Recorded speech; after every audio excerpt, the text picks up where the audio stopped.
Hola amigos? Bienvenidos un día más a su canal Aula Docente. Vamos a analizar ahora un documento por ahí que tenemos pendiente. Ya me había tardado en subir algunos videos, pero vamos a analizar este documento muy básico, muy importante, que influye demasiado en lo que es el instrumento de apreciación. Y bueno, para ahora los que vienen para el proceso de admisión, les quiero compartir que por ahí en el examen de promoción vertical y igual en los demás exámenes se ha tomado mucho en cuenta este documento que se llama Orientaciones para la prevención, detección y actuación en casos de abuso sexual infantil, acoso escolar y maltrato en las escuelas de educación básica. Está muy largo el nombre, por eso le han puesto varios digamos por ahí catedráticos o personas que han estado presentes en este estudio como las iniciales de ASIA-M. Entonces aquí vamos a estarlo comentando de esta manera y sobre todo les quiero platicar que no necesariamente vamos a ver todo el documento, lo vamos a ver puntualmente desde la parte introductoria, algunas cosas que van a tomarse en cuenta, y lo más importante es que vamos a analizar qué hacer en caso de una después en caso de presentarse un caso de acoso escolar y uno de maltrato escolar, que son tres cosas muy distintas. Entonces en este caso vamos a ir viendo, porque el protocolo que nos marca ahí es el que mucho se cuestiona en el sistema de presión de conocimientos, en el examen, y que ahí siempre te preguntan si pasa este tipo de situación, si pasa este problema, si sucede esto, qué es lo que se debe hacer, cómo se debe de actuar. Entonces ahí en el examen tenemos que contestarlo conforme al protocolo y al deber ser. Yo pensaba que este documento ya no lo tomaban en cuenta, pero sí es uno de los que más se toma en cuenta y es uno de los que más debemos estudiar. Y bueno, hablemos de este documento. Este documento fue diseñado para que cada una de las 32 entidades federativas pudiera diseñar sus protocolos en base a las recomendaciones o orientaciones que este documento da. Entonces, para diseñar estos mecanismos, estos procedimientos, tendrían que tomar en cuenta cada uno de los conceptos y cada uno de los momentos que maneja este instrumento. Entonces, si lo hablamos o lo vemos de esta manera, este documento viene siendo muy funcional aún sin tener adecuaciones, aún sin cambiar lo que es la perspectiva por cada uno de los estados, porque tiene todo el protocolo muy bien diseñado. Entonces vamos a hablar sobre una de las palabras que vamos a estar escuchando rotundamente casi todo el documento, que es la parte de la prevención. Y la prevención, que viene siendo un proceso intencionado que incluye dos primeros niveles de actuación: el nivel primario, que es evitar, y el segundo o el secundario, que es detener. Se habla que la primera estrategia o la más básica y fundamental es la prevención, para poder evitar llegar a esos momentos tan desagradables que realmente a veces no sabemos ni cómo atenderlos, ¿no? Entonces vamos a hablar de nivel primario así a grandes rasgos, porque les digo, estamos más interesados en la parte de qué hacer en una situación de abuso escolar. Entonces en otro video les voy a compartir lo que hacer en un caso de maltrato escolar y un caso de acoso escolar, que son tres cosas distintas, y ahorita vamos a ver por qué son tres cosas distintas. Este documento realmente es muy importante estudiarlo, por lo que les digo que nos cuestionan muchísimo de qué hacer en ciertas situaciones. En el nivel primario, que es evitar, vamos a hablar de que las acciones, aquí se procuran las acciones que procuran impedir la aparición de la violencia e incidir en su erradicación. Aquí se promueve el buen trato, el respeto a la dignidad, un ambiente de confianza, de un buen clima de convivencia, etcétera, ¿no? Entonces se busca la inhibición de la violencia a través del reconocimiento y desnaturalización de su ejercicio, o sea que no se debe llevar a cabo el ejercicio de la violencia. El nivel secundario habla de detener. En este segundo nivel, las acciones apuntan a cesar la violencia existente a través de detectar y atender situaciones de riesgo, identificar a los posibles agredidos y construir conciencia de daño de las conductas violentas, con el objetivo de evidenciar y detener la evolución del daño individual, familiar y o social, ¿no? Entonces a esto nos lleva a que todos debemos estar alerta y trabajar en el desarrollo adecuado de los alumnos, empezando por fortalecer aquellas habilidades sociales y emocionales que favorecen la inclusión, el respeto, la diversidad y la convivencia. La principal herramienta es prevenir, solamente prevenir. y hablamos del objetivo general de este documento, que también nos lo pueden preguntar, que habla de proporcionar elementos para la elaboración de protocolos para la prevención, detección y actuación en casos de abuso sexual infantil, acoso escolar y maltrato en las escuelas de educación básica del país, ¿no? Entonces, se habla de las responsabilidades que tiene la SEP, que esto no nos lo cuestionan tanto porque hablan muchísimo de lo que es el deber ser del maestro, no de la secretaría como tal. Entonces ahora vamos a hablar sobre la diferencia de estos tres términos que les estaba diciendo. Por ejemplo, que se denomina con las siglas ASI, se refiere a la interacción del adulto que ejerce poder y o control sobre niñas, niños y adolescentes para estimulación, bueno, aquí está la palabra, no la voy a mencionar porque si no nos van a censurar el video, de sí mismo hacia el menor de edad y o algún testigo, pudiendo existir o no contacto físico. También se considera, aquí está la palabra, cuando quien ejerce ese poder y o control es una niña o niño de mayor edad que la del agredido. Entonces hay que tener mucho énfasis en esa parte, ¿no? Entonces eso es lo que es el... Aquí la pongo, la señalo, ¿sí? Entonces vamos a hablar ahora del maltrato escolar. Vamos a hablar de que es el uso de la fuerza o poder a través de la violencia física, psicológica, emocional y o negligencia u omisión que ejerza cualquier trabajador al servicio de la educación hacia los alumnos. Viene siendo del trabajador al alumno, ¿no? Entonces, desde esa manera es como lo identificamos. Acoso escolar, vamos a hablar que se refiere a toda conducta intencional, direccionada, frecuente y en desigualdad de poder, ya sea física, de edad social, económica, entre otras, que se ejerce entre alumnos y en el entorno escolar con objeto de someter, explotar y causar daño. El acoso escolar se distingue de otras situaciones de violencia por poseer estas tres características fundamentales: la intención, la repetición y la duración. Entonces, hablando del acoso escolar, se habla más de lo que es del alumno, o sea, de alumno a alumno. El maltrato escolar viene siendo de docente a alumno o de trabajador a alumno, y vamos a hablar del ASI, que es de adulto a alumno o de un alumno mayor a un alumno menor. ¿Sí? Entonces vamos a hablar aquí de la importancia del desarrollo de las habilidades sociales y emocionales. Ya lo tengo subrayado, les voy a compartir el documento para que le den una repasada. Y se habla de los factores de riesgo. Esto no lo voy a abordar tanto, pero sí es muy importante, sobre los posibles factores de riesgo, en los niveles en que puede suceder y los factores de protección hacia esos factores de riesgo. Solamente les voy a comentar uno. Por ejemplo, aquí: posible maltrato psicológico, carencia de habilidades personales y sociales, escasa autoafirmación, falta de comunicación, barreras para el aprendizaje, entre otros.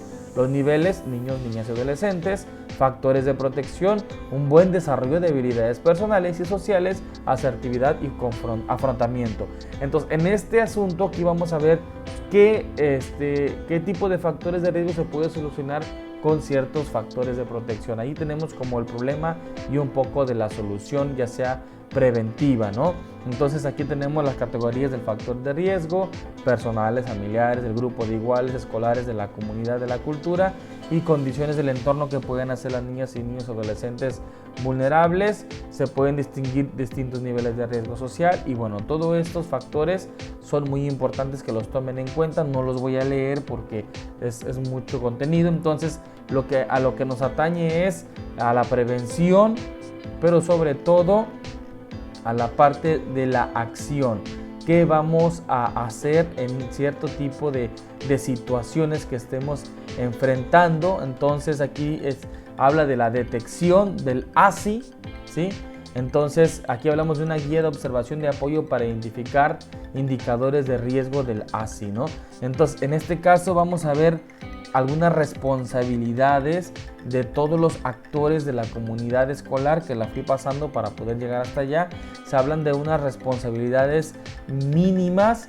Entonces aquí vamos a hablar desde el principio que si hay sospechas de esto, del ASI, o algo que sea detectado fuera de la escuela, deberá ser notificado de manera inmediata, reportándolo inicialmente al director. Ese va a ser uno de los primeros pasos dentro de estos protocolos para que lo tomen en cuenta.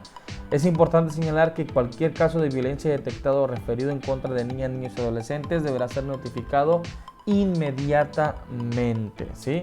Entonces vamos a hablar sobre algunas responsabilidades. Todos, padres, madres, tutores, maestros, supervisores, directores, deben conocer la ley, las normas, todos los documentos normativos, sobre todo la ley de los derechos de las niñas, niños y adolescentes, ¿no?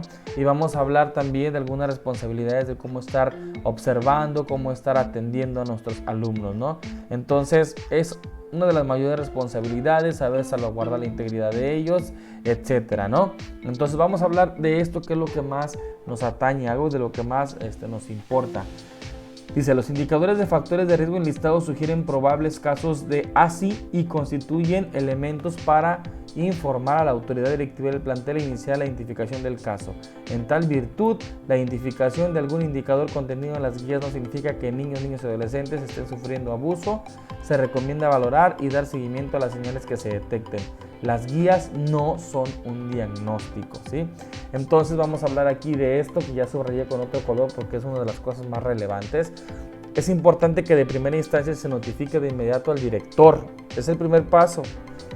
Y que quede redactado en un acta de hechos, que será elaborada por personal de la dirección y en colaboración con quien haya referido el caso ante la percepción de indicadores de riesgo. O sea, sí, que si nosotros detectamos una situación de ASI, no lo quiero mencionar como tal porque si no pueden tumbar el video, entonces tenemos que notificar directamente al director y redactar un acta de hechos con ayuda de él.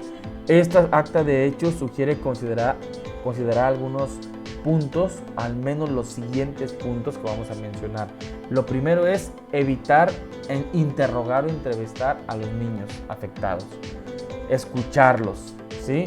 Y si se ha acercado a exponer la situación, no tenemos que andarlo indagando o entrevistando, porque con eso faltamos al derecho de los niños y adolescentes.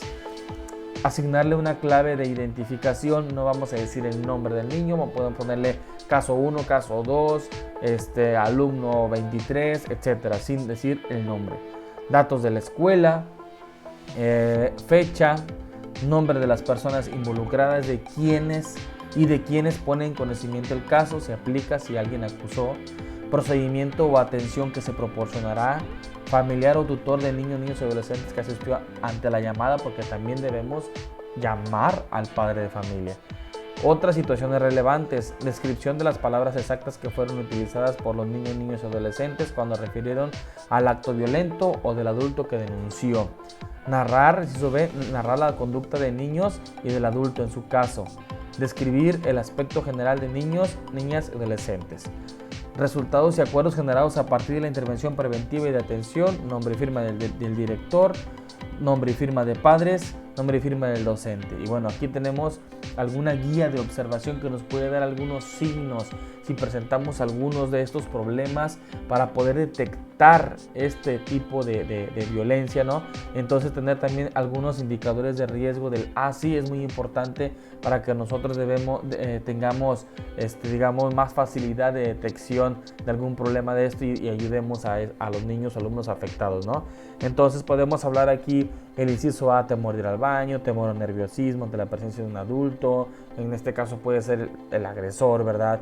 Cambios notorios en los hábitos alimenticios por exceso o disminución, crisis de llanto sin explicación, sensibilidad extrema, etcétera, ¿no? Todo esto es muy importante que lo leamos, pero lo más importante es lo que les estaba leyendo en este momento antes de esta guía, que es el protocolo, o sea, los pasos que debemos seguir para poder llevar a cabo la atención de un caso como tal, ¿no? Entonces, pautas para la actuación. La anterior era para la prevención de un caso, digamos, donde se tenga sospecha y donde ya tengamos acá ahora sí lo que es la parte de algo confirmado para la actuación. Entonces, dice aquí, en caso de detección en flagrancia, o sea, en el momento como tal, informar inmediatamente a la dirección de la escuela, que esto es lo más importantísimo. Y que esto, bueno, nos lo ponían demasiado en vertical porque pues, éramos para los directores, ¿no? Notificar a las instancias legales la situación a fin de poner a disposición de la autoridad ministerial a las personas agresoras e involucradas. Informar inmediatamente y por escrito a las instancias con atribuciones de protección de derechos de los niños. Informar inmediatamente al padre. Retirar de la atención frente a grupo o contacto con menores de edad el presunto responsable. Vincular inmediatamente a la familia con las instancias que tienen atribuciones para la protección y ayuda inmediata de víctimas de delitos. Elaborar el acta de hechos. Informar inmediatamente y por escrito a la Contraloría Interna de la Dependencia anexando copia de acta de hechos y documentales con las que se cuenta solicitando su inmediata intervención. Informar inmediatamente y por escrito a la Unidad de Asuntos Jurídicos de la Dependencia anexando la copia de acta de hechos y documentales. Informar inmediatamente y por escrito al supervisor de zona. Pero fíjense que es lo que se hace antes, primero al director, luego las autoridades y después al supervisor de zona correspondiente de la dependencia con copia del acta de hechos e integrar el expediente de registro del caso. Lo primero es salvaguardar la integridad de los estudiantes y sobre todo alejar al agresor del grupo de estudiantes o de los niños que puedan ser afectados, incluso tratar de controlar la situación solamente con las personas involucradas y nadie más tiene que verse involucrado para no disturbar todo lo que son el proceso de atención, ¿no? En caso de detección por observación de indicadores físicos o de conducta, otra vez informar inmediatamente a la dirección de la escuela. Atender a niños y niñas adolescentes, escuchar a lo que la niña y el niño quiera decir sobre el caso, lo que él quiera decir, informar al padre, retirar de la atención frente al grupo contacto menores de edad del presunto responsable, vincular inmediatamente a las familias con las instancias que tienen atribuciones para la protección inmediata de víctimas de delitos, elaborar el acta de hechos, la dirección junto con el adulto que informa o la persona que informa, informar inmediatamente y por escrito a las instancias con atribuciones para el acceso a la justicia, anexar copia del acta de hechos y documentales con los que se cuente solicitando su atención inmediata, fiscalía especializada, violencia sexual infantil, etcétera, ¿no? Informar inmediatamente y por escrito a la Contraloría Interna de la Dependencia. Informar inmediatamente y por escrito a la Unidad de Asuntos Jurídicos. También llegamos al supervisor hasta este punto. Informar inmediatamente y por escrito a la supervisión. Integrar el expediente y registro del caso. Colaborar con la instancia correspondiente en la elaboración del diagnóstico. Supervisar las actividades que realiza el menor de edad involucrado al interior del plantel e implementar las medidas recomendadas por el plantel que garanticen su integridad psicosexual y emocional. Ejecutar las medidas de protección que se soliciten a la escuela, dar seguimiento hasta el cierre del caso. La dirección de la escuela debe establecer previamente el canal de comunicación, canalización y coordinación con las autoridades de primer contacto o la Procuraduría de Protección de Niñas, Niños y Adolescentes del Estado. Las Procuradurías de Protección de Niñas, Niños y Adolescentes identifican si existe un riesgo inminente contra la vida, integridad o libertad del niño. Y de ser así, ordenan la aplicación de medidas urgentes de protección especial. Y bueno, aquí nos manejan lo que es este diagrama de actuación, que es muy importante que también lo tenemos en cuenta. Es la escuela hacia tomas de decisiones o intervenciones responsables y respetuosas. Si observamos y detectamos un caso, debemos hablar de los casos referidos o casos identificados. Y lógicamente luego llegar con la dirección, a la dirección luego vamos a llegar directamente ahí para poder darle atención. Después hay que registrar, después del registro vamos a informar. En el registro va el acta de hechos, vamos a informar aquí en la Procuraduría de Protección que nos va a dar un feedback para poder llevar a cabo lo que es la actuación.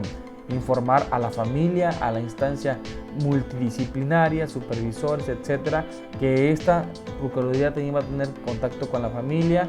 Y bueno, en esta parte ya se habla de la parte del seguimiento y la intervención coordinadas y corresponsables. Y dice aquí, ni el docente ni el personal de la escuela deben revisar a ningún alumno, ¿sí? Entonces es muy importante cuidar todo esto porque si no va a tener problemas con los derechos humanos y con las autoridades, ¿no? Y entonces aquí se vienen algunas recomendaciones generales en caso de situaciones del ASI.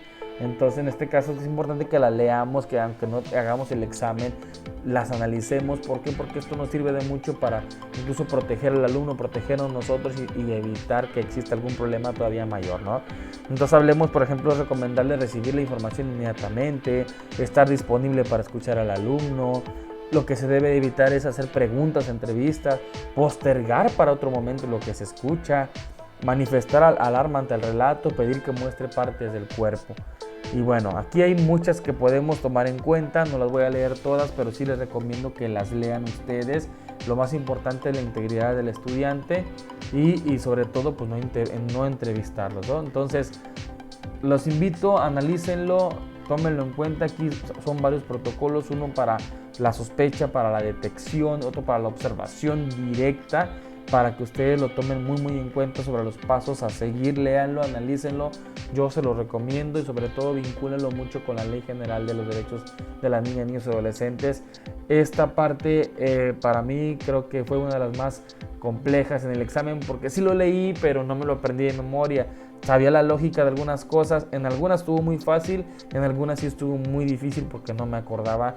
Entonces sí los invito a que lo lean, a que lo analicen y que igual que también lo distribuyan entre sus compañeros de su escuela. Después en el siguiente video hablaré de lo que es el acoso y la otra del maltrato, ¿sí? Entonces ahorita solamente es del así, no quiero decir la palabra, por ahí ya se pasaron algunas, pero las vamos a modificar. Pero sobre todo estudienlo, chequenlo y digamos trátense de aprender un poquito el orden de lo que deben de hacer para atender ese tipo de casos, ¿no? Que legalmente la responsabilidad inicial cae sobre el director para llevar a cabo la coordinación de todo esto, pero el docente debe saber qué hacer, a quién recurrir, cómo atender al alumno, cómo no faltarle al derecho, etcétera, ¿no? Entonces, igual, estudienlo, los comparto aquí abajo en la descripción la liga del documento.